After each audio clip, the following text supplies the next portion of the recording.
Inverse of complex number, multiplicative inverse of complex number लिखा सबने? तो मल्टीप्लिकेटिव इनवर्स का मतलब क्या होता है पहले ये समझना। फॉर एग्जाम्पल अगर एक नंबर है 5, उसको किससे मल्टीप्लाई करें कि हमको 1 मिल जाए? किससे मल्टीप्लाई करने पे 1 मिलेगा? 1/5 से। तो 1/5 को हम बोलेंगे 5 का क्या है, वो मल्टीप्लिकेटिव इनवर्स है। तो आपको समझ में आ गया ना मल्टीप्लिकेटिव इनवर्स क्या होता है? ठीक है। सो यहां पर हम कॉम्प्लेक्स नंबर के मल्टीप्लिकेटिव इनवर्स डिस्कस करेंगे। एक एग्जांपल से समझाता हूं। For example z is equal to 3 + 2i, ये एक कॉम्प्लेक्स नंबर है। अगर इसका मल्टीप्लिकेटिव इनवर्स निकालना है तो वो क्या होगा? इसका मल्टीप्लिकेटिव इनवर्स होगा, इसको शॉर्ट में लिखता हूं, मल्टीप्लिकेटिव इनवर्स क्या होगा? 1/z होगा। ओके, ठीक है। तो 1/z मतलब ये क्या हो जाएगा? 1/z की वैल्यू क्या है यहां पर? 3 + 2i। क्या समझ में आया ये? अब 3 + 2i को हम फर्दर सिंप्लीफाई करते हैं। सिंप्लीफाई मतलब उसको रैशनलाइज करते हैं, डिनोमिनेटर को रैशनलाइज करते हैं। तो डिनोमिनेटर को रैशनलाइज करेंगे तो इसका रैशनलाइजिंग फैक्टर क्या आएगा? 3 - 2i इसका रैशनलाइजिंग फैक्टर होगा। तो नीचे भी क्या आएगा? 3 - 2i आएगा। समझ में आया? अब डिनोमिनेटर में a + b, a - b क्या हो जाएगा? a² - b²। और न्यूमरेटर क्या बन जाएगा? 3 - 2i, यही बनेगा। क्लियर यहां तक सबको? फिर उसके बाद ये हो गया 3 - 2i। डिनोमिनेटर क्या होगा बोलो जल्दी? 9 + 4। कैसे प्लस हो गया? क्योंकि i का स्क्वायर क्या होता है? -1। तो यहां पर माइनस माइनस क्या हो गया? प्लस। 2 का स्क्वायर क्या हो गया? 4। तो ये फर्दर कितना आ जाएगा? 3 - 2i डिवाइडेड बाय 13। क्या ये समझ में आया? ठीक है। ये जो मिला इसको बोलेंगे मल्टीप्लिकेटिव इनवर्स। ये जो आपको मिला इसको क्या बोलेंगे? Multiplicative inverse. किसका? इस वाले कॉम्प्लेक्स नंबर का। अब हम मल्टीप्लाई करके चेक करते हैं क्या वाकई में ऐसा हो रहा है। तो हमारे पास z इंटू 1/z, इन दोनों को मल्टीप्लाई करते हैं। तो z वाला नंबर कौन सा था? 3 + 2i। और 1/z वाला नंबर कौन सा है? 3 - 2i डिवाइडेड बाय 13, यही है। अब जब दोनों को मल्टीप्लाई करेंगे तो न्यूमरेटर क्या होगा? a² - b²। यस, बाद में 13 आएगा। a² - b² ऐसे ही होगा, डिवाइडेड बाय क्या हो गया? 13। ये 3 का स्क्वायर 9, माइनस माइनस क्या हो जाएगा? प्लस। i² माइनस होता है। फिर ये क्या आ जाएगा? 4 डिवाइडेड बाय 13 मतलब क्या आ जाएगा? 1। तो समझ में आया मल्टीप्लिकेटिव इनवर्स कैसे निकालते हैं? ठीक है। अब बुक में क्या किया है, मल्टीप्लिकेटिव इनवर्स निकालने के लिए उसने एक फॉर्मूला बता दिया है सीधा। और वो फॉर्मूला ये है कि 1/z अगर आपको निकालना है किसी भी कॉम्प्लेक्स नंबर के लिए तो उसके लिए z कॉन्जुगेट निकालो और magnitude of z, modulus of z निकालो। मतलब क्या किया उसने? उसने ये इनवर्स निकालने के लिए दो चीजें बता दी। एक तो ये बता दिया z और ऊपर में बार, इसको उसने रीड किया z कॉन्जुगेट। कॉन्जुगेट। और यहां पर ये है मॉड्यूलस। मॉड्यूलस। तो ये कैसे निकालते हैं ये दोनों चीजें समझो। यहां पर जैसे हमारे पास कॉम्प्लेक्स नंबर क्या था, अभी जो मैंने जो एग्जांपल लिया था, z इज इक्वल टू क्या था? 3 + 2i, यही लिया था एग्जांपल। ठीक है। तो z बार मतलब z कॉन्जुगेट ये कैसे निकलता है? जो कॉम्प्लेक्स नंबर है उसमें i को -i से बदल दो। i को -i से बदल दो तो क्या बन जाएगा ये बताओ? 3 - 2i, यही बन जाएगा। समझ में आया कि नहीं ये चीज? तो ये हो गया उसका कॉन्जुगेट। क्या ये समझ में आया? ठीक है। और नीचे क्या लिखा है? मॉडुलस। तो मॉडुलस कैसे निकलता है वो समझना। अगर ये आपका z है तो मॉडुलस निकालने के लिए हम क्या करेंगे? जो रियल पार्ट है, रियल पार्ट मतलब क्या? 3, और उसका स्क्वायर कर देंगे। फिर प्लस जो इमेजिनरी पार्ट है, इमेजिनरी पार्ट i को छोड़ के, i को छोड़ के इमेजिनरी पार्ट क्या हुआ है? ये +2। तो ये क्या आ जाएगा? 2 का स्क्वायर आ जाएगा। समझ में आया ये चीज? तो ये कितना हो जाएगा? √3² कितना हो जाएगा? 9 + 2² क्या हो जाएगा? 4। मतलब ये क्या आ जाएगा? √13। सॉरी, इस फॉर्मूले में मैंने एक चीज गलत लिख दी, या z² होगा ना, z नहीं होगा, z²। तो ये क्या मिल जाएगा आपको? मॉड z मिल जाएगा। क्लियर ये चीज? और उसके बाद मॉड z² की वैल्यू कितनी आ जाएगी? 13 आ जाएगी, जो उसको उसमें पुट कर दोगे आपको क्या मिल जाएगा, मल्टीप्लिकेटिव इनवर्स। तो यहाँ पर हमने तीन चीजें देखी। पहला क्या देखा, मल्टीप्लिकेटिव इनवर्स क्या होता है। दूसरा हमने देखा कॉन्जुगेट ऑफ कॉम्प्लेक्स नंबर क्या होता है। तीसरा हमने देखा मॉडुलस ऑफ कॉम्प्लेक्स नंबर क्या होता है। क्लियर ये चीज सबको? ओके चलो अब हम क्वेश्चन करते हैं इसके बेस पे। क्वेश्चन नंबर 11, क्वेश्चन नंबर 11 देखो जल्दी से बुक में, page number 104। Tanya page number 104 question number 11। Heading क्या लिखा है, पढ़ो जल्दी से। Find the multiplicative inverse.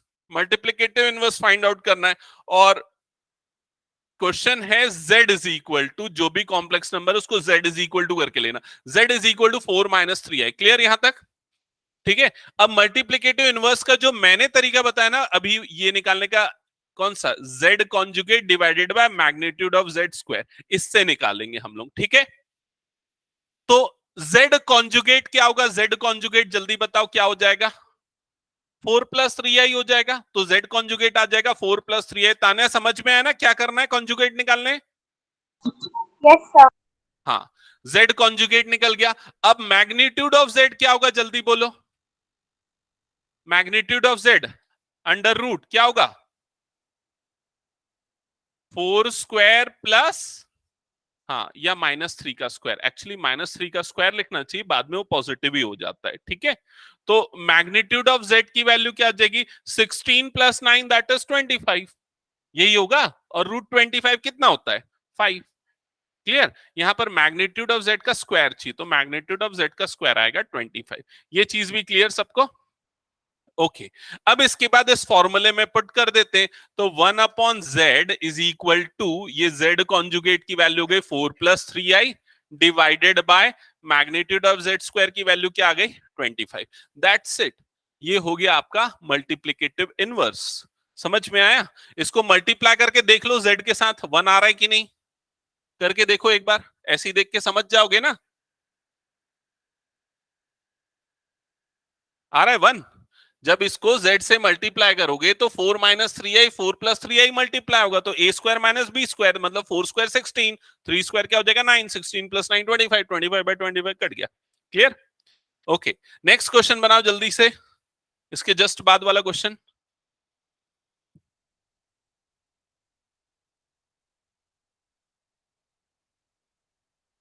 Banana. Sir मेरा बन। हाँ बोलो, बन गया?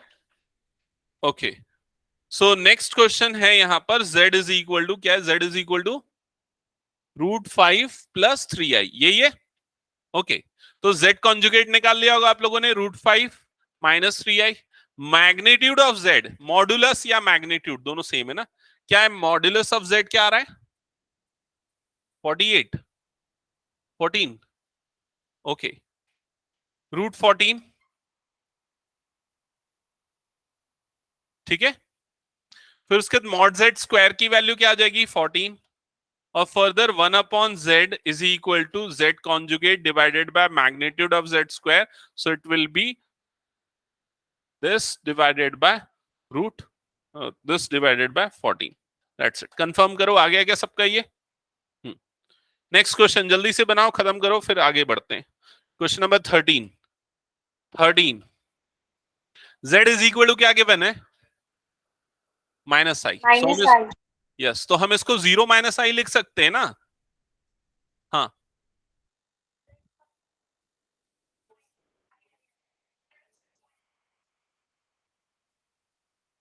क्या बोल रहे हो? अच्छा ये वाला स्टेप, ओ सॉरी सॉरी, ये माइनस आएगा ऐसा बोल रहे हो ना? हाँ ठीक है, सॉरी। हाँ हाँ, अभी इस पे आते हैं क्वेश्चन नंबर 13 पे। हाँ तो 13 z is equal to 0 - i, ठीक है ना। तो z कॉन्जुगेट बोलो जल्दी क्या होगा, 0 plus I. Correct, 0 plus i। Magnitude of z जल्दी बोलो क्या होगा, 0 square plus 1 square. Correct, 0 square plus यहाँ पर -1 का स्क्वायर दैट इज 1 स्क्वायर, तो क्या आ जाएगा ये 1 ही आएगा। So magnitude of z square की वैल्यू भी क्या आएगी 1, तो 1 upon z is equal to क्या आएगा, z conjugate divided by mod z square, so it is z conjugate is I divided by mod z square is 1, so 1 upon z की value आएगी I।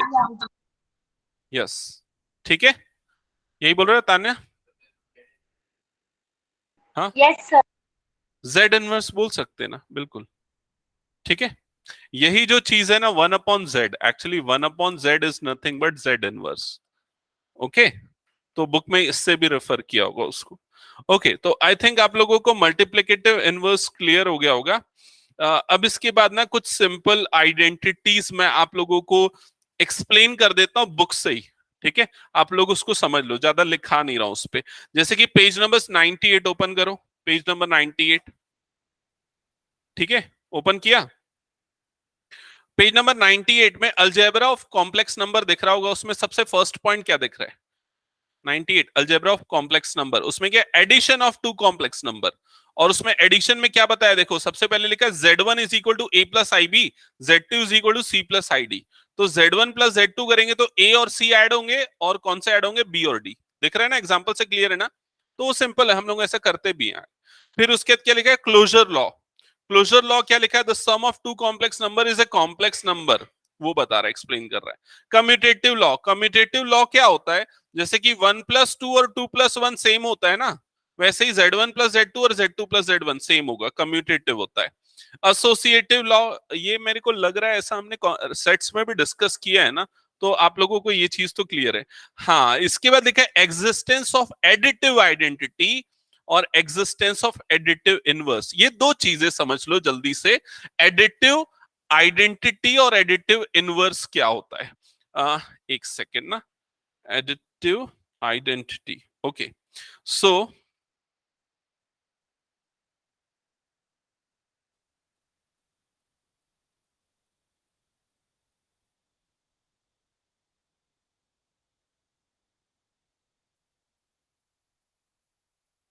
हाँ, additive identity क्या बोलते हैं, मतलब additive ऐसा एडिटिव आइडेंटिटी का मतलब होता है जीरो, मतलब ऐसा नंबर जिसको उस नंबर में ऐड करने पे वही नंबर मिले।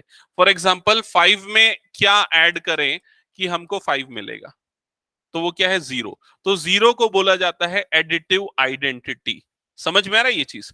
वैसे ही 5 में हम क्या मल्टीप्लाई करें कि हमको 5 ही मिलेगा, तो 1, तो 1 को बोलते हैं मल्टीप्लिकेटिव आइडेंटिटी। समझ में आ रहा है कि नहीं? तो ये होती है एडिटिव आइडेंटिटी, जीरो होती है, और मल्टीप्लिकेटिव आइडेंटिटी क्या होती है, 1 होती है। तो यहां पर ये बोलना चाह रहा है कि जो कॉम्प्लेक्स नंबर है उसकी एडिटिव आइडेंटिटी एग्जिस्ट करती है।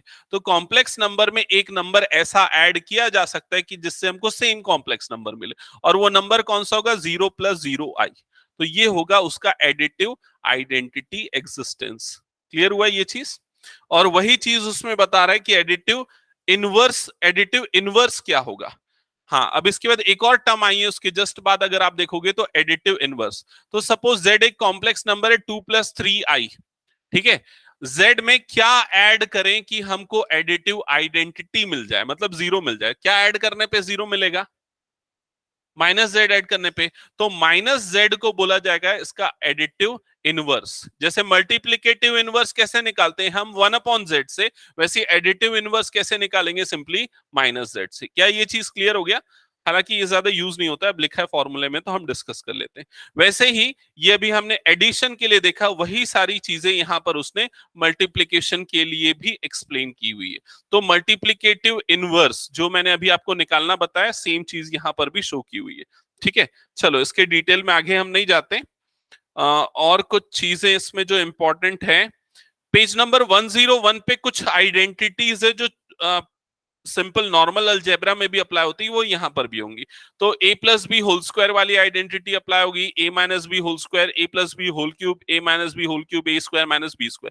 तो वो सारी आइडेंटिटी कॉम्प्लेक्स नंबर पे भी अप्लाई होती है, वो एक्सप्लेन किया। क्लियर यहां तक सबको? ओके, अब हम आते हैं एक्सरसाइज 5.3 हम पहले करेंगे, एक्सरसाइज 5.3।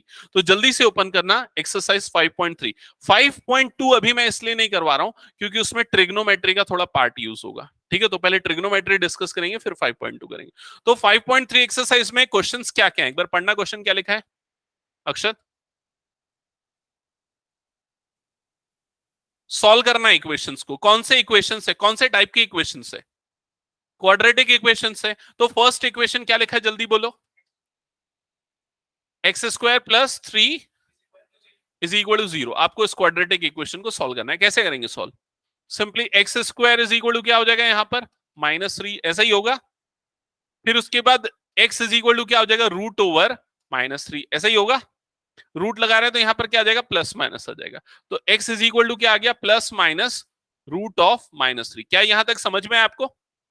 तो अब यहां पर ये जो रूट के अंदर माइनस है उसको हटाने के लिए क्या लिखेंगे? √3 इंटू √-1, ऐसे लिखेंगे। और √-1 की वैल्यू क्या होती है? आई। तो क्या हो जाएगा? Plus minus √3i। तो x की दो वैल्यू होगी, एक √3i आएगी और दूसरी वैल्यू क्या आ जाएगी? -√3i। इनको क्या बोलेंगे हम? Solution of this quadratic equation. समझ में आया कि नहीं ये चीज? क्लास 10th में जो हम सॉल्यूशन पढ़ते थे क्वाड्रेटिक इक्वेशन के, अगर आपको याद हो तो क्वाड्रेटिक फॉर्मूला आता था जिसमें डी डिस्क्रिमिनेंट निकालना होता था, याद है?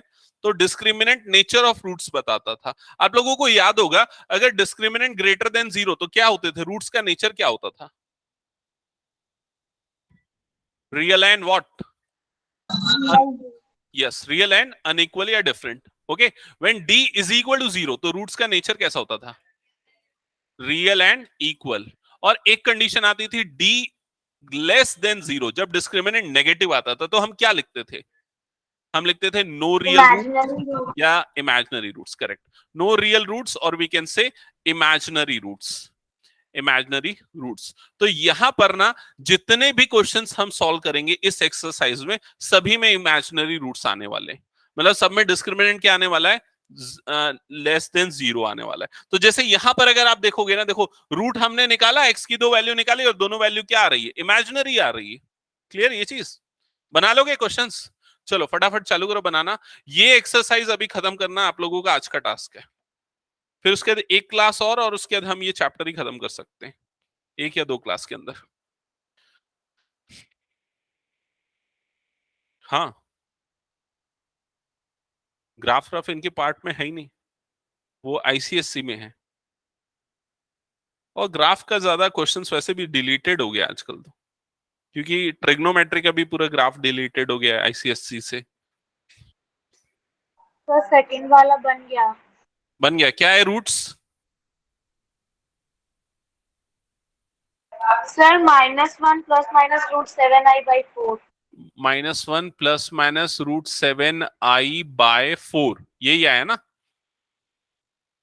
Yes sir. ओके, और किसी का सेकंड बना? जल्दी बोलो।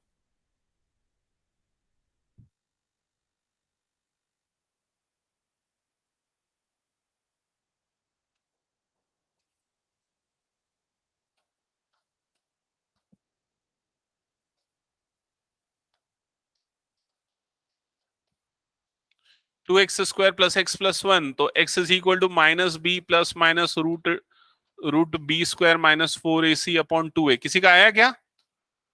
आ गया? समझ गए ना? कोई प्रॉब्लम है तो सामने देख लेना। b की वैल्यू क्या है यहाँ पर? -1 प्लस माइनस √b², मतलब 1 का स्क्वायर, -4 इंटू a इंटू सी, सिर्फ वैल्यू पुट कर दिया, डिवाइडेड बाय 2a, तो 2 into 2। So x is equal to क्या हो जाएगा? -1 प्लस माइनस √1 - 8 डिवाइडेड बाय 4।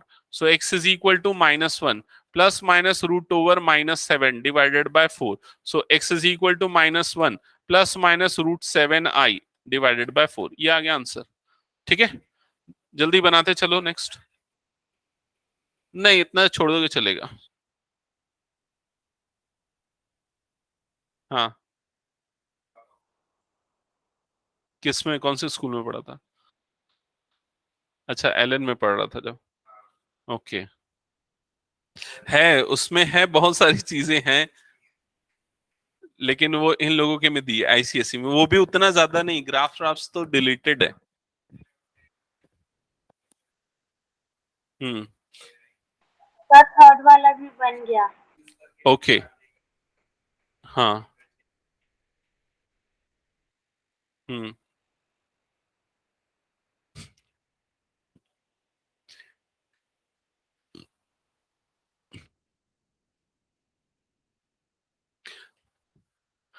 हाँ, कहाँ कहाँ तक बना है तुम लोगों का?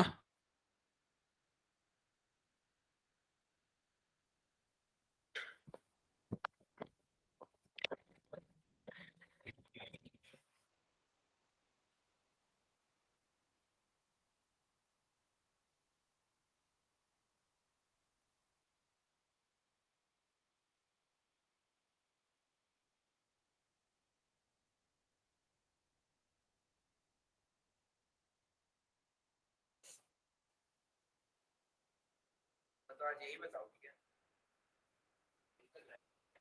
यहाँ तक और कुछ एक आध और टॉपिक डिस्कस कर एक्चुअली इसके लिए ना मुझे ट्रिग्नोमेट्री पेपर पढ़ना पूरा टॉपिक में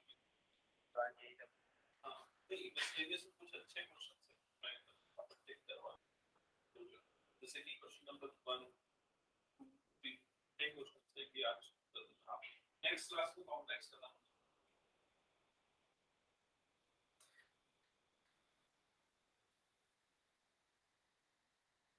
इसमें 11 का भी 2 और जिम्मे आ गया है पहले सिंगल कॉलम नहीं देता आरडी का आरडी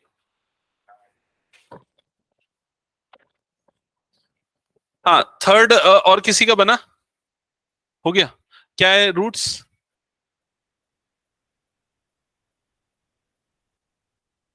हाँ √27 को 3√3 लिख सकते हैं ना नहीं बट ऐसा कर लेना चाहिए एक्चुअली नहीं ये माइनस हटा देना जब आई लिख दिया ना तो माइनस हट जाना चाहिए ठीक है रिया दिखाओ तो एक बार नोटबुक हाँ ठीक है करेक्ट है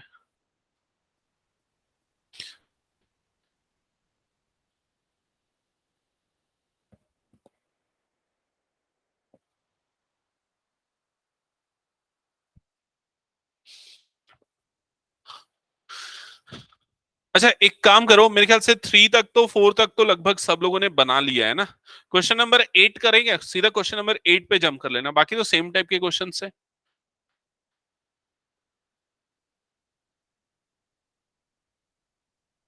3 बन गया ना अक्षर 3 हो गया ना हाँ ठीक है सीधा क्वेश्चन नंबर 8 9 एक बार देख लेना 8 9 10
सर 8th वाला बन गया 9th भी ओके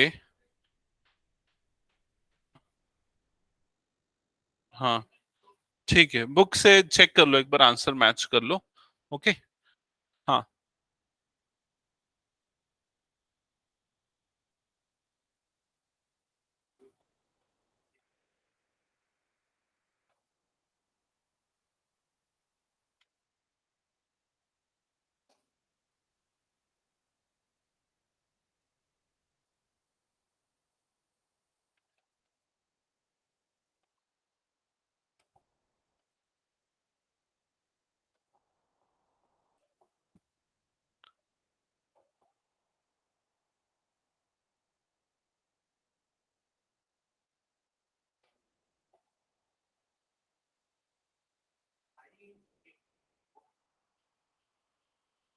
कुछ डाउट आ रहा है तो पूछना ना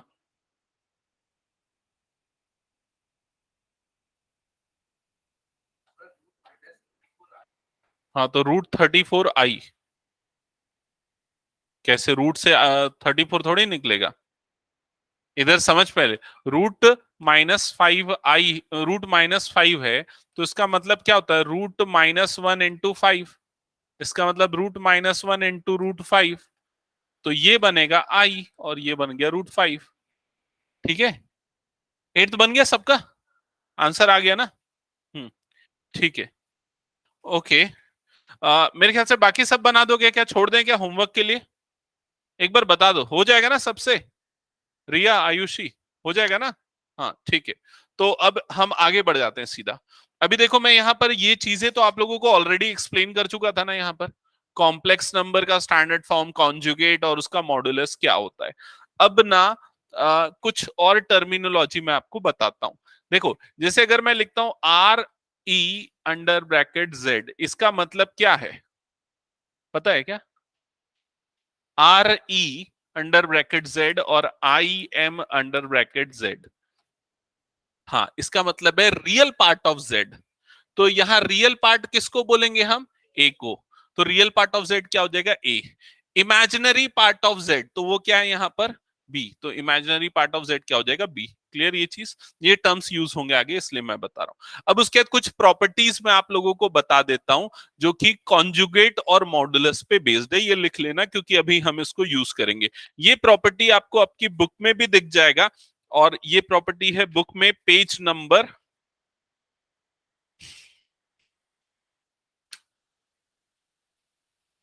आगे, हाँ पेज नंबर 102 में, पेज नंबर 102 में, ठीक है। मॉडुलस और कॉन्जुगेट की प्रॉपर्टी तो देखो, फर्स्ट प्रॉपर्टी क्या लिखी है सबसे बॉटम में देखेगा ना, सबसे फर्स्ट प्रॉपर्टी क्या लिखी है, पढ़ो एक बार क्या लिखा है, क्या है? Modulus of z1 into z2 is equal to modulus of z1 into modulus of z2। ये है फर्स्ट प्रॉपर्टी। इसको मैं एक्सप्लेन करके बताऊं कैसे, इसकी मीनिंग क्या है। चलो इसका एक्सप्लेनेशन समझना यहां पर एक एग्जांपल के थ्रू। सपोज मैं दो कॉम्प्लेक्स नंबर लेता हूं, z1 is equal to 2+3i और z2 is equal to 1+5i, अगर ये दो कॉम्प्लेक्स नंबर है, ठीक है। तो z1 इंटू z2 क्या होगा? z1 इंटू z2 मतलब 2+3i इंटू 1+5i, ऐसा ही होगा। जल्दी बताओ मल्टीप्लीकेशन क्या आएगा? 2 इंटू 2 क्या हो जाएगा? 2। इधर 3 5 का कितना हो जाएगा? 15 और -15 हो जाएगा। समझे कि नहीं कैसे -15? ठीक है, क्योंकि ये दोनों मल्टीप्लाई होगा तो रियल मिलेगा, ये दोनों मल्टीप्लाई होगा तो रियल मिलेगा। क्लियर? और क्या क्या मल्टीप्लाई होगा? 3i 1 से मल्टीप्लाई होगा तो क्या हो जाएगा? +3i। 5i 2 से मल्टीप्लाई होगा तो क्या हो जाएगा? +10i। क्या ये समझ में आया? फर्दर सिंप्लीफाई करेंगे तो कितना आएगा? जल्दी बोलो। -13 +13i, ऐसे ही आएगा क्या? ओके ये क्या मिला हमको? z1 डॉट z2, यही मिला z1 इंटू z2। अब यहां पर क्या लिखा है उसका? यहां पर क्या लिखा है उसका? मैग्नीट्यूड। सो मैग्नीट्यूड ऑफ या modulus of z1 into z2 क्या हो जाएगा? Under root. क्या होगा जल्दी बोलो? इसका स्क्वायर प्लस इसका स्क्वायर। अरे भूल गए क्या? अभी तो यहां पर लिखाया था। मैग्नीट्यूड कैसे निकालते हैं? अंडर रूट ए स्क्वायर प्लस बी स्क्वायर। तो यहां पर ए की वैल्यू कितनी है? -13 का स्क्वायर प्लस बी की वैल्यू कितनी है? 13 का स्क्वायर। समझ में आया कि नहीं ये चीज? तो √13 का स्क्वायर कितना होता है? 169 प्लस ये भी क्या हो जाएगा? 169। एक काम करो, रूट में से 169 यहां पर कॉमन निकालो, क्या बच जाएगा ब्रैकेट के अंदर? बोलो जल्दी। 1+1 बचेगा ना? ऐसा क्यों किया पता है? क्योंकि 169 का रूट हमको पता है। क्या होता है 169 का रूट? 13। तो ये 13 रूट से बाहर निकल जाएगा, रूट के अंदर क्या बच जाएगा? 2। समझ गए? तो magnitude of z1 into z2 या मॉडुलस ऑफ z1 z2 कितना आ गया? 13√2। क्लियर? वो किसके इक्वल होना चाहिए? देखो वहां पर क्या लिखा है? Magnitude of z1 into magnitude of z2। तो इंडिविजुअली इन लोगों का मॉडुलस निकालते हैं। मॉड z1 क्या होगा? मॉड z1 जल्दी बोलो। अंडर रूट क्या आएगा? 2 स्क्वायर प्लस 3 स्क्वायर आएगा।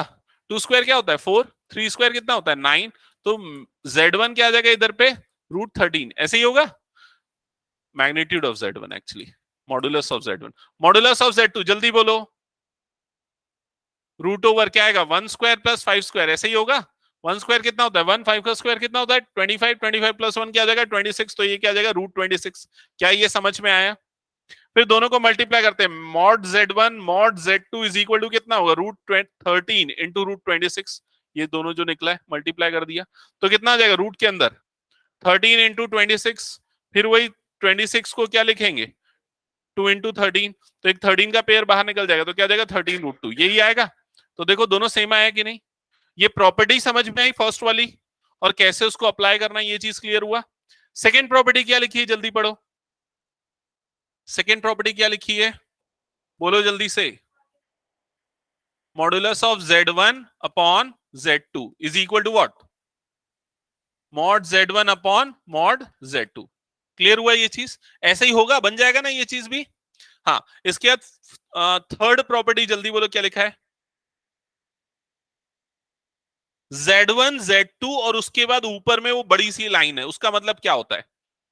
कॉन्जुगेट। कॉन्जुगेट। तो यहां पर क्या है? Z1 Z2 whole conjugate is equal to क्या है? Z1 conjugate into Z2 conjugate. फिर उसके बाद नेक्स्ट प्रॉपर्टी बताओ कौन सी लिखी है? फोर्थ वाली। Z1 plus minus Z2 whole conjugate is equal to Z1 conjugate plus minus Z2 conjugate. फिर उसके बाद फिफ्थ प्रॉपर्टी जल्दी बोलो क्या लिखा है? Z1 by Z2 whole conjugate is equal to Z1 conjugate upon Z2 conjugate. ठीक है, इसमें भी एक प्रॉपर्टी का एग्जांपल दे दूं क्या कोई सा? मेरे ख्याल से हाँ कि हो जाएगा ना। ठीक है, चलो अब हम सीधा क्वेश्चंस करते हैं आगे। चलो क्वेश्चन देख लेते हैं एक्सरसाइज के, मिसलेनियस एक्सरसाइज के क्वेश्चंस। तो मिसलेनियस का सबसे पहले क्वेश्चन नंबर 1 लेते हैं। क्या लिखा है क्वेश्चन नंबर 1? जल्दी से देखो क्या लिखा है question number 1। Under bracket I to the power 18 plus 1 upon I whole to the power 25 and whole to the power क्या है यहाँ पर 3, यही गिवन है। सबसे पहले क्या होगा ध्यान दो इधर, I to the power 18, I to the power 18 क्या होगा? मैंने बताया सिंप्लीफाई कैसे करना है। 4 से डिवाइड करते हैं, रिमाइंडर क्या आएगा 4 से डिवाइड करेंगे तो? हाँ करेक्ट, 4 से डिवाइड करेंगे तो रिमाइंडर आएगा 2, आई स्क्वायर बन जाएगा। आई स्क्वायर की वैल्यू क्या होती है? -1, तो ये बनेगा -1 प्लस यहां पर क्या हो जाएगा 1 upon i to the power 25, या 1 की पावर 25 अपॉन आई की पावर 25 ऐसी होगा। ठीक है, फिर उसके बाद फर्दर क्या करेंगे? -1 प्लस 1 अपॉन आई की पावर 25 क्या बनेगा? आई बनेगा। बनेगा कि नहीं? आई नहीं हुआ clear? I to the power 25 को हम क्या लिख सकते हैं? I to the power 24 into i, ऐसा लिख सकते हैं। आई टू द पावर 24, देखो ये 4 से कंप्लीटली डिविजिबल है, तो ये क्या बन जाएगा 1, और ये क्या बन गया? आई। समझ में आया ये चीज? तो ये क्या बन जाएगा? 1 अपॉन आई बन जाएगा। अब आगे क्या करेंगे इसको सिंप्लीफाई करने के लिए? ये -1 एज इट इज, ये आई वाले टर्म को रैशनलाइज कर लेते हैं। रैशनलाइजिंग करेंगे तो क्या होगा? किससे मल्टीप्लाई होगा? ऊपर आई से, और नीचे भी किससे मल्टीप्लाई होगा? आई से, whole cube. Further next step में क्या होगा जल्दी बोलो? -1, इधर पे न्यूमरेटर में आई हो गया, डिनोमिनेटर में आई इंटू आई क्या हो गया? आई स्क्वायर। आई स्क्वायर क्या होता है? -1, तो यहां पर क्या आ जाएगा? माइनस, और होल टू दी पावर क्या आ गया? 3। सबको समझ में है ना ये स्टेप? अब क्या करेंगे इसके बाद? कौन सी आइडेंटिटी? ये मैं पिछली क्लास में तुम्हारे साथ ही डिस्कस किया था ना। हाँ, तो इससे अच्छा ये ऐसा कर दो, माइनस कॉमन निकाल लो, 1 प्लस आई कर दो, होल टू दी पावर क्या कर दो? 3। तो ये क्या हो जाएगा? -1 to the power 3 into 1 minus 1 plus i whole to the power 3, ऐसा ही हो जाएगा। फिर ये -1 की पावर 3 तो -1 बनेगा, और यहाँ पर a plus b whole cube क्या होती है identity? a plus b whole cube. किसको याद है? हाथ उठाओ। याद है? और किसी को याद है? बाकी लोग को याद नहीं है? बता जल्दी। हाँ, a स्क्वायर बी। हाँ, सिंपल होता है। मैं ना एक एक चैप्टर पढ़ाऊंगा बायनोमियल थ्योरम, उससे ना ये पूरा क्लियर हो जाएगा, आइडेंटिटी भूलोगे नहीं कभी। ए क्यूब प्लस, हालांकि वो डिलीटेड है इस बार, मेरे ख्याल से डिलीटेड है, लास्ट ईयर डिलीटेड था। पढ़ा दूंगा। आ गया है क्या? बायनोमियल है इस बार? ओ, अच्छा हाँ आ तो गया, मैं भी एक बार चेक करूंगा। So A cube plus B cube plus 3a² into B plus 3a into B square, ये होती है आइडेंटिटी। ओके, सो बाहर आ जाएगा माइनस। अब 1 का क्यूब होता है 1, आई का क्यूब क्या होता है? -i, और ये क्या हो जाएगा? +3i। यहां पर ये क्या बनेगा जल्दी बोलो? ये -3 बनेगा, तो ये हो गया -3। फर्दर सिंप्लीफाई करेंगे तो अंडर ब्रैकेट 1 -3 मतलब क्या हो जाएगा? ये -2, और ये क्या हो जाएगा? +2i। अच्छा, बाहर में एक माइनस है ना, तो बाहर वाला माइनस जब अंदर जाएगा तो क्या हो जाएगा? 2 - 2i। तो ये होगा फाइनल आंसर। समझ गए ना? ठीक है, नेक्स्ट क्वेश्चन करो जल्दी।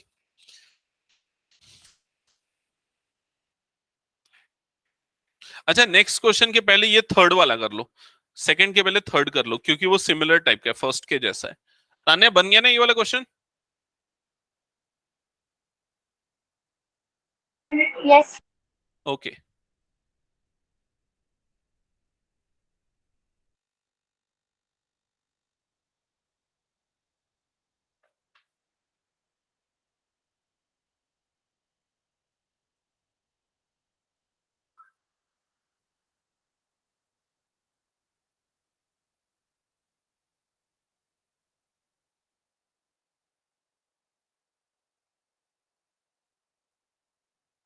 सर। हाँ बोलो। सर एक डाउट है, वो -1 और -i का होल क्यूब कैसे आया? वो -i कैसे आया? देखो पहले मैंने ना क्या किया, यहाँ दोनों में से ना माइनस बाहर निकाल लिया, तो ये ब्रैकेट के अंदर ये प्लस हो गया। क्या ये समझ में आया? सर इसके ऊपर वाला। ये कैसे आया पूछ रहे हो? यस। देखो यहां मैंने क्या किया है ना, ये वाले स्टेप तक क्लियर था यहां तक। हाँ, इसके बाद यस। क्या किया, ये रैशनलाइज किया, तो उसके लिए ना मैंने ऊपर और नीचे दोनों तरफ आई से मल्टीप्लाई किया। देखो यहां पर है ना, इससे ऐसा इसलिए किया क्योंकि यहाँ नीचे आई इंटू आई आई स्क्वायर होगा, जिसकी वैल्यू -1 होती है। ओके, तो इसलिए ऐसा किया है। फिर देखो आई इंटू आई, अगला स्टेप यहां पर मैं कर देता हूं, ये -1 हो गया, प्लस ये ऊपर में आई हो गया, नीचे में आई इंटू आई क्या हो जाएगा, आई स्क्वायर हो जाएगा। और आई स्क्वायर की वैल्यू क्या होती है, -1 होती है। तो इसको -1 से रिप्लेस कर देंगे, तो ये हो जाएगा -1 प्लस आई अपॉन -1, ऐसा हो जाएगा। क्या ये समझ में है तान्या? ठीक है, यस सर। अभी आगे बताऊं इसके बाद? नो सर, आगे सर। ओके ठीक है।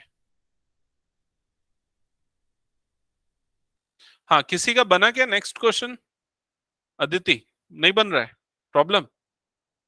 अच्छा अच्छा, इसको हटा दो ना तान्या, ये वाला सॉल्यूशन। ओके ठीक है। हाँ, नेक्स्ट जो मैंने आपको क्वेश्चन दिया है, क्वेश्चन नंबर 3, इसमें क्या लिखा है, 1/4, 1 - 4i -2/1 + i bracket close, under bracket 3 - 4i/5 + i, ये गिवन है। ओके, सो कैसे कर रहे हो स्टार्ट? सबसे पहले क्या कर रहे हो, एलसीएम ले रहे हो, ये वाले ब्रैकेट में एलसीएम ले रहे हो, ठीक है चलेगा। एलसीएम ले लेते हैं वाले ब्रैकेट में। एलसीएम क्या आ जाएगा यहाँ पर, 1 - 4i इंटू 1 + i, ये आ जाएगा एलसीएम। यहाँ 1 + i इस 1 से मल्टीप्लाई होगा तो 1 + i हो जाएगा, और यहाँ -2 इंटू 1 - 4i। ब्रैकेट्स का प्रॉपर यूज करना, नहीं तो प्लस माइनस की गलती हो सकती है, पहले ही बता दे रहा हूँ। ठीक है, ये हो गया। फिर यहां पर ये वाली term as it is, 3 - 4i divided by 5 + i।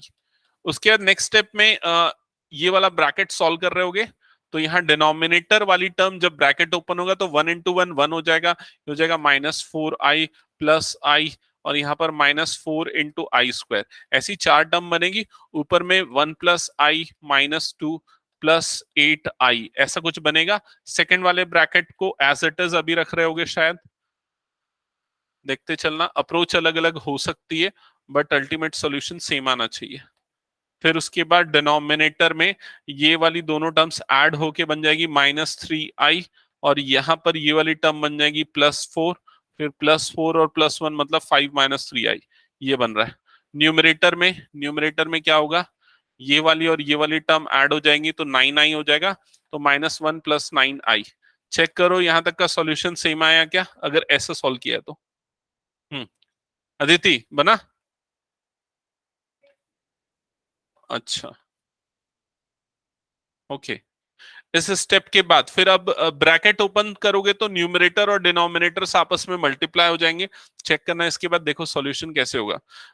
Numerator में ये हो जाएगा 1 -1 + 9i into 3 - 4i divided by denominator वाली टर्म हो जाएगी 5 - 3i इंटू 5 + i। ओके, इसके बाद अगेन न्यूमरेटर में ब्रैकेट्स ओपन होगा, टोटल 4 टर्म्स बनेगी, -1 × 3 क्या हो जाएगा, -3, -1 इंटू -4i, तो माइनस माइनस क्या बन जाएगा +4i। फिर उसके बाद 9 + 9 इंटू 3, 9 3 क्या हो जाएगा 27i। और लास्ट टर्म क्या बनेगी, प्लस इंटू माइनस मतलब माइनस, 9 4 36, और ये हो जाएगा i²। डिवाइडेड बाय डिनोमिनेटर में भी ब्रैकेट ओपन होगा, 5 5 क्या हो जाएगा 25, फिर 5 प्लस इंटू आई, तो ये हो जाएगा +5i। नेक्स्ट स्टेप में क्या हो जाएगा -3 इंटू +5, तो -15i। लास्ट टर्म जो बनेगी 3 5 नहीं 3 इंटू 1, तो ये हो जाएगा -3i²। चेक करो एक बार, अगर कोई डाउट है किसी भी स्टेप में पूछो, बिल्कुल कर सकते हैं, कोई प्रॉब्लम नहीं। आएगा, उसमें भी आएगा। क्या हुआ अदिति, कहाँ, क्या किया पहला स्टेप बताओ, जब मैंने बोला था। हाँ, एलसीएम में क्या समझ में नहीं आया। एक एक काम करना पड़ेगा, खुद में साथ में बनाते हुए चलना पड़ेगा, तब चीजें क्लियर होगी। ठीक है, हाँ, और बाकी लोगों को यहां तक क्लियर है ना। हम्म। इसके बाद क्या होगा, न्यूमरेटर वाली टर्म, न्यूमरेटर वाली टर्म देखो यहां पर, ये दोनों टर्म्स ऐड होंगी, आई और आई वाली टर्म्स, तो कितना हो जाएगा ये +31i। ठीक है, +31i। और यहां पर ये वाली टर्म, ये कितनी हो जाएगी, i² लगा हुआ ना, s² मतलब क्या होता है -1, माइनस माइनस क्या हो जाएगा प्लस, तो ये ओवरऑल क्या बन जाएगा +36 बनेगा। ठीक है, +36 और -3 कितना होगा ये +33, ऐसा ही होगा। डिनोमिनेटर में चेक करते हैं, इन दोनों का एडिशन कितना आएगा, -10i, यही आएगा। यहां पर i² की वैल्यू क्या हो जाएगी -1, -1 इंटू ये क्या हो जाएगा +3 बन जाएगा, 3 + 25 क्या हो जाएगा ये 28। क्या यहां तक क्लियर है सबको। ओके, बहुत कॉम्प्लेक्स हो गया है।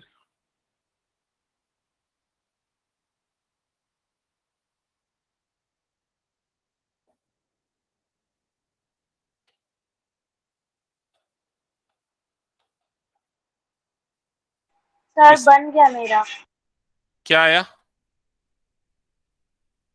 Sir 307/442 + 599/442i।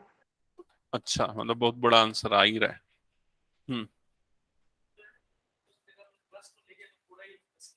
हाँ, एक भी प्लस माइनस की गलती मतलब पूरा खत्म, और तुम्हारा पहले स्टेप में हो गया। हाँ, मैं पीडीएफ शेयर कर दे रहा हूँ। हम्म, रैशनलाइज देखो, इस स्टेप तक होने के बाद अब आपको फाइनल स्टेज में क्या करना है, रैशनलाइजेशन करना है। ओके, रैशनलाइजेशन करोगे तो डिनोमिनेटर में क्या होगा, a² - b², सो 28² - 10i का ये क्या हो जाएगा होल स्क्वायर। ठीक है, न्यूमरेटर में सारी टर्म्स मल्टीप्लाई होंगी, तो मल्टीप्लीकेशन एक बार करना पड़ेगा। तो देखते चलो क्या क्या होगा। 28 33 इंटू 28, 33 इंटू 28 ये आएगा, इन दोनों का मल्टीप्लीकेशन आएगा 924,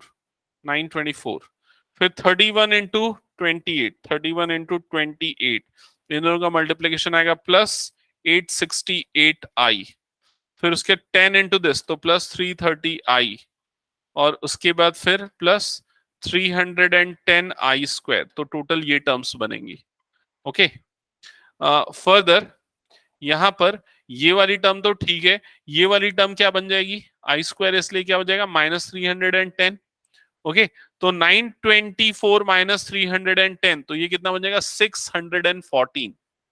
ठीक है, और ये दोनों का सम, तो 868 + 330 ये आ जाएगा 1198, तो +1198i डिवाइडेड बाय डिनोमिनेटर की टर्म्स देखो, 28 का स्क्वायर क्या होता है, 28 का स्क्वायर 784, फिर उसके बाद -10 का स्क्वायर हो जाएगा 100, और i का स्क्वायर होता है -1, तो माइनस माइनस ये क्या बन जाएगा +884, सो 614 + 1198 i divided by 884।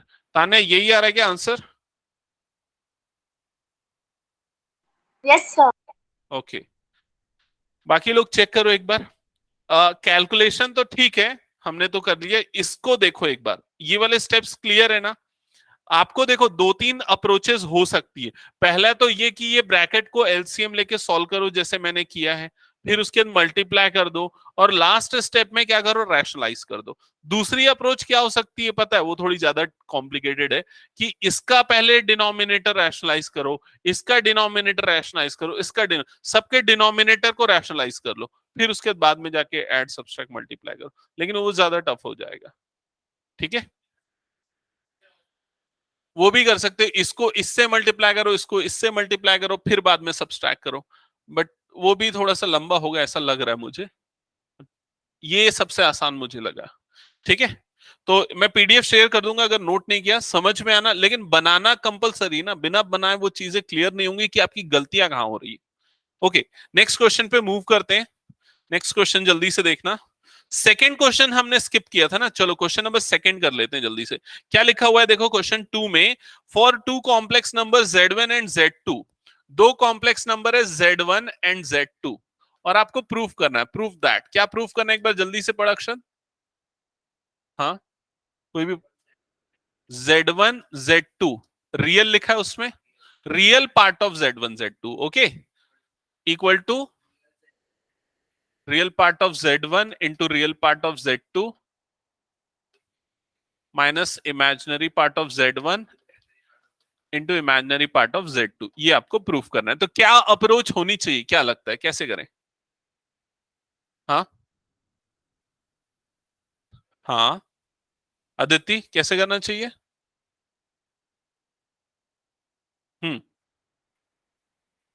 Question note कर लिया ना सबने, मतलब नोट नहीं भी किया, समझ गया ना क्वेश्चन क्या है? हाँ बोलो तान्या। Z1 और Z2 को सपोज कर लेते हैं कि Z1 A plus i B है और Z2 C plus i d है। यस करेक्ट, ये अप्रोच हम यूज करेंगे। तो यहां पर हम क्या कंसीडर करेंगे, let Z1 is equal to A plus i b and Z2 is equal to C plus i d, हम ये कंसीडर करेंगे। क्लियर ये चीज? अब LHS RHS दोनों सेपरेटली निकालना है, तो सबसे पहले हम एक काम करते हैं, LHS निकालने के लिए आपको क्या चाहिए, Z1 इंटू Z2 चाहिए, तो हम सबसे पहले यहां पर निकालेंगे Z1 इंटू Z2, तो क्या होगा Z1 इंटू Z2, तो Z1 को लिखना पड़ेगा उसके लिए A प्लस आई बी, फिर उसके बाद Z2 को लिखना पड़ेगा C प्लस आई डी, और फिर दोनों को मल्टीप्लाई करना पड़ेगा। जब दोनों मल्टीप्लाई होंगे तो टर्म्स क्या क्या बनेंगी, क्या क्या बनेंगी, सबसे पहली टर्म क्या हो जाएगी, A इंटू सी, मतलब ये क्या बन जाएगा, ए सी, फिर A इंटू आई डी क्या बन जाएगा, प्लस ए डी आई, ऐसा बन जाएगा। फिर ये दोनों मल्टीप्लाई होगा तो क्या बनेगा, प्लस बी सी आई, ओके। फिर उसके बाद ये दोनों मल्टीप्लाई होगा तो क्या बनेगा बताओ, माइनस बी डी बनेगा, क्योंकि आई इंटू आई क्या बन जाएगा, आई स्क्वायर हो जाएगा, और आई स्क्वायर क्या होता है -1, तो ये क्या बन जाएगा, माइनस बी डी। क्लियर यहां तक? So further Z1 into Z2 की वैल्यू को अगर हम अरेंज करके लिखते हैं तो क्या होगा, ध्यान देना, ये वाले पार्ट को एक साथ लिखेंगे, ये वाले पार्ट को एक साथ क्यों लिखेंगे, ये कौन सा पार्ट है, इमेजिनरी पार्ट है, तो वो दोनों पार्ट को एक साथ लिखने के लिए दोनों में से हम एक काम करते हैं, आई को कॉमन निकाल लेते हैं। आई को कॉमन निकालेंगे तो ब्रैकेट के अंदर क्या बचेगा, एडी प्लस बीसी, और ये वाले पार्ट को एक साथ लिखते हैं, ये वाला पार्ट कौन सा है, रियल पार्ट, तो रियल पार्ट को जब एक साथ लिखेंगे तो ये क्या है, ए सी माइनस बी डी। क्या यहां तक समझ में आया? ये क्या मिला है आपको, ये मिला है Z1 इंटू Z2, इन दोनों कॉम्प्लेक्स नंबर का प्रोडक्ट मिला है। अब लेफ्ट हैंड साइड में क्या है देखो, real part of Z1 into Z2, तो बताओ मुझे ये क्या होगा, real part of Z1 into Z2 क्या आएगा, हम्म क्या आएगा, ये AC माइनस BD, ये पूरा का पूरा, समझ गए ना ये चीज? क्लियर? तो ये हो गया आपका LHS, और इसको हम कंसीडर करते हैं इक्वेशन नंबर 1। ठीक है, अब आते हैं RHS पे। RHS, तो RHS के लिए ना हम सिंपली RHS लिख देते हैं, राइट हैंड साइड RHS। तो RHS की टर्म्स क्या क्या है देखो, real part of Z1, real part of Z2, ये Z2 है ना, minus imaginary part of Z1, imaginary part of Z2। अब वैल्यू पुट करेंगे तो real part of Z1, value क्या है रियल पार्ट ऑफ Z1 की, A, तो ये हो गया A into real part of Z2 that is C, तो A into C, minus imaginary part of Z1 that is B, imaginary part of Z2, that is D. So AC minus BD, that is equal to equation 2. So by 1 and 2, LHS is equal to RHS, hence proved. That's it. Clear? ऐसे वाले जितने भी questions है ना, उनमें यही approach use होगी. ऐसे और कौन कौन से क्वेश्चंस हैं इस वाली एक्सरसाइज में? 12th क्वेश्चन ऐसा है, लेकिन उसमें तो दिया हुआ है ना आपको Z1 और Z2. बना लोगे ना 12th क्वेश्चन? चलो क्वेश्चन नंबर 12 बना के दिखाओ फिर मुझे. क्वेश्चन नंबर 12 जल्दी से बनाओ.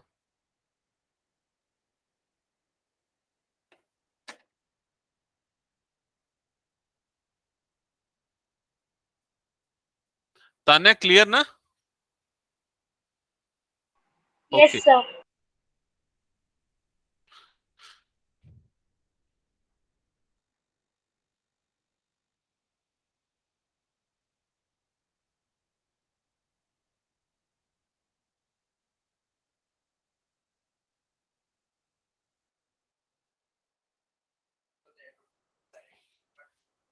हाँ, तो जैसे क्वेश्चन नंबर 12 है, इसमें आपको गिवन है Z1 गिवन है, सीधा Z1 गिवन है 2 माइनस आई, Z2 गिवन है, Z2 है -2 प्लस आई.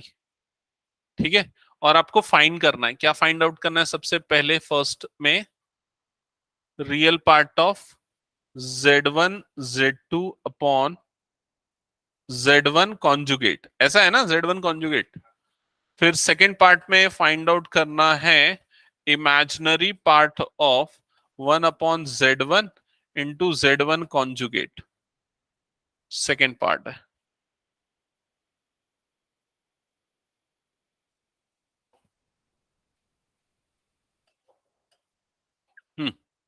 तो देखो, सबसे पहले आपको क्या करना पड़ेगा? बताओ आप लोग क्या सोच रहे हो, सबसे पहले क्या करना चाहिए? हाँ, पहले तो ये जो ब्रैकेट के अंदर वाली टर्म है ना, वो पूरी बनानी पड़ेगी. ठीक है, तो उसको हम सीधा लिख देते हैं ना, एक काम करते हैं, ऐसा डायरेक्टली लिख देते हैं, Z1 Z2 upon Z1 conjugate, ऐसा है ना. तो लिख दो Z1 क्या है, Z1 क्या है यहां पर 2 माइनस आई, इंटू Z2 क्या है -2 plus I, divided by denominator में क्या आएगा, बोलो जल्दी. क्या आएगा? 2 प्लस आई. समझ गए ना? 2 प्लस आई कैसे आएगा? 2 प्लस आई अदिति, ये क्या लिखा है Z1 के ऊपर में, क्या लिखा है? कॉन्जुगेट. वो जो बार लिखा है उसका मतलब क्या है? कॉन्जुगेट. कॉन्जुगेट कैसे निकलता है? आई को माइनस आई से रिप्लेस कर देते हो, Z1 का कॉन्जुगेट क्या होगा? वो प्लस हो जाएगा. क्लियर है ये चीज? ठीक है, अब इसके बाद इसको सिंप्लीफाई करेंगे तो बताओ न्यूमरेटर क्या होगा? जल्दी बोलो, जल्दी जल्दी सॉल्व करो, तुम लोग स्लो करते हो. -3 + 4 आई आएगा. और किसी का आया क्या? -3 + 4 आई, ये हो जाएगा -4 + 2i + 2i और माइनस ऑफ आई स्क्वायर, तो वो बन जाएगा +1. डिनोमिनेटर में 2 + i, डिनोमिनेटर फिर उसके बाद हो जाएगा ये वाला टर्म हो जाएगा +1, ये वाला टर्म हो जाएगा +1. ठीक है, तो ये हो जाएगा -3 + 4i डिवाइडेड बाय 2 + i. यहां तक सबको क्लियर हुआ? हाँ, अभी क्या करना पड़ेगा, जल्दी बोलो, क्या करें आप? रैशनलाइज. किससे रैशनलाइज करेंगे? रैशनलाइजिंग फैक्टर क्या होगा? 2 2 माइनस आई. 2 माइनस आई होगा ना. हाँ, सर मेरा -2/5 आ रहा है. अच्छा, क्या बोल रहे हो?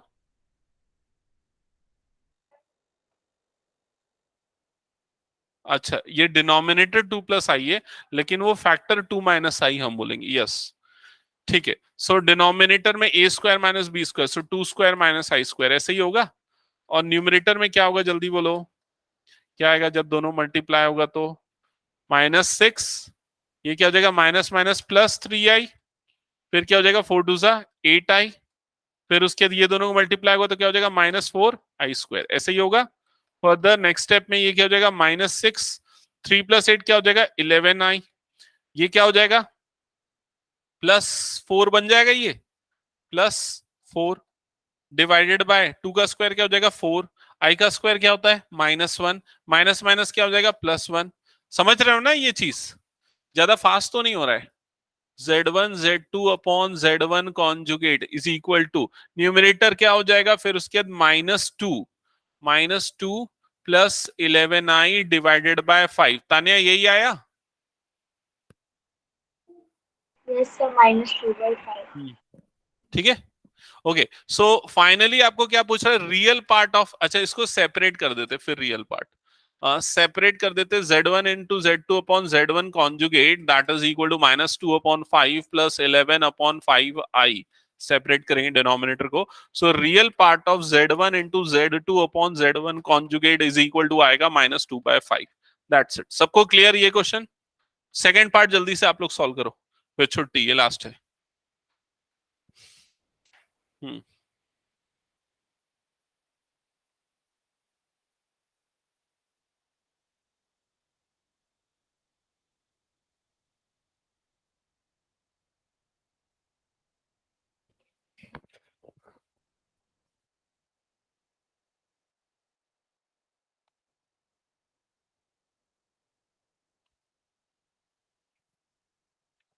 0 आ रहा है आंसर?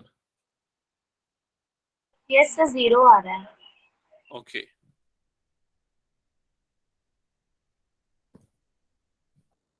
और किसी का?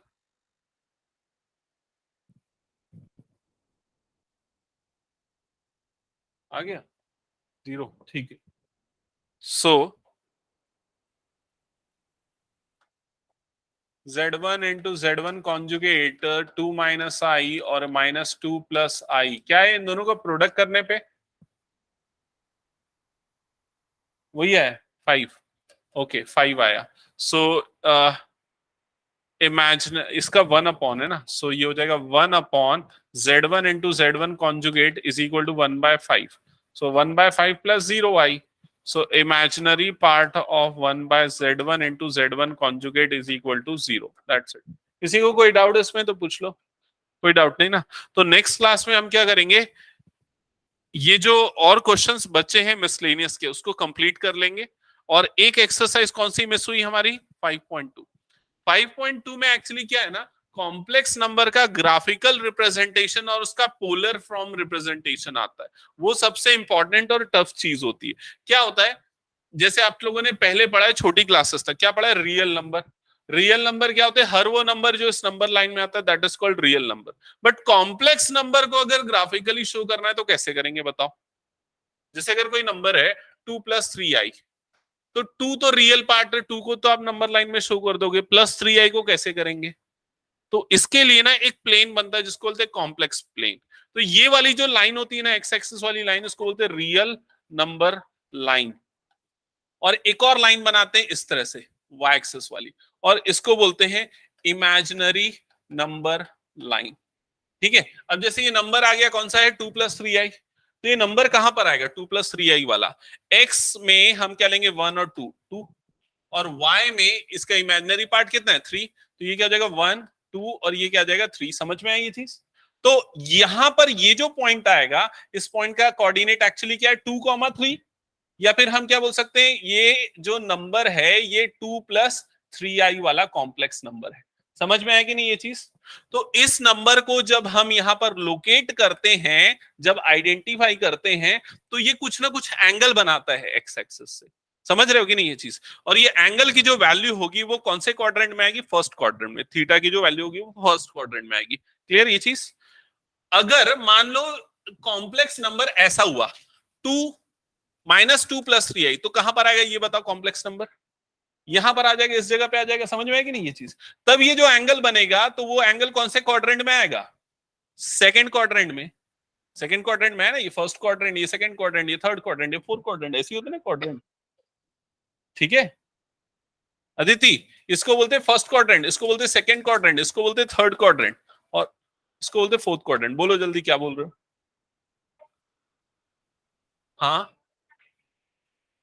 हाँ, तो ये अगर फर्स्ट क्वाड्रेंट में है तब थीटा एक्यूट एंगल होगा। समझ रहे हो? जब ये यहां पर आएगा तो एंगल हम यहां से मेजर करेंगे, तब वो थीटा जो है वो एक्यूट नहीं ऑब्ट्यूस हो जाएगा। समझ रहे हो कि नहीं ये चीज?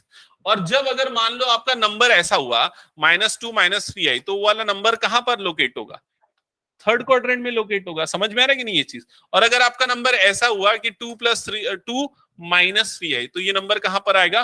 फोर्थ क्वाड्रेंट में आएगा। आ रहा है समझ में ये चीज? तो नंबर लाइन को रिप्रेजेंट करना और उसके बाद उसको एंगल के फॉर्म में शो करना, ये जो पूरा सिस्टम है ना, इसको बोलते हैं पोलर सिस्टम या या फिर पोलर रिप्रेजेंटेशन। ठीक है, ये वाली टर्म जो है वो थोड़ी सी डिफिकल्ट होगी, क्योंकि इसके इसके पीछे क्या है ना, कोऑर्डिनेट सिस्टम का कन्वर्जन हम देखेंगे। कोऑर्डिनेट सिस्टम का कन्वर्जन से क्या मतलब है, एक बार मैं शॉर्ट में ब्रीफ करता हूं। जैसे हम लोग यूजुअली रूम में रहते हैं ना, तो वो होता है कार्टेशियन कोऑर्डिनेट सिस्टम, जिसमें x axis, y axis, z axis होता है। लेकिन एक्चुअल में अर्थ जो है वो एक रेक्टेंगुलर शेप में नहीं, क्यूबॉइड के शेप में नहीं, वो किस शेप में है? स्फीयर के शेप में है। समझ में आ रहा है कि नहीं? तो वहां पर ये सिस्टम काम नहीं करता है। वहां पर जो सिस्टम काम करता है वो होता है पोलर कोऑर्डिनेट सिस्टम। इसलिए जब हम अपने जीपीएस में लोकेशन को ट्रैक करते हैं ना, तब वहां पर एक्स एक्सिस वाई एक्सिस में नहीं बताता है, वो एंगल जो है डिग्री में बताता है, अगर आप लोग कभी देखे होगे तो। ठीक है, डिग्री डिग्री रेडियंस में बताता है। तो उसका रीजन यही है, क्योंकि अर्थ जो होता है वो किस शेप में होता है? स्फीयर के शेप में होता है। तो हम क्या सीखेंगे इस वाले टॉपिक में कि कार्टेशियन सिस्टम से स्फेरिकल सिस्टम में कैसे कन्वर्ट किया जाता है। क्लियर? टॉपिक बहुत इंटरेस्टिंग है, लेकिन उसके लिए ट्रिग्नोमेट्री का एक प्रीरिक्विजिट रिक्वायर्ड है, उसको हम डिस्कस करने का फिर ये हम करेंगे। ठीक है, ट्रिग्नोमेट्री लगेगा ना, बिकॉज साइन 90 प्लस थीटा, ये लोग ये नहीं पढ़े रहते ना अभी। ओके, सो नेक्स्ट क्लास में कंटिन्यू करेंगे। वो तो लोगों को उसका स्कूल का टेस्ट है इसलिए पढ़ा रहा था।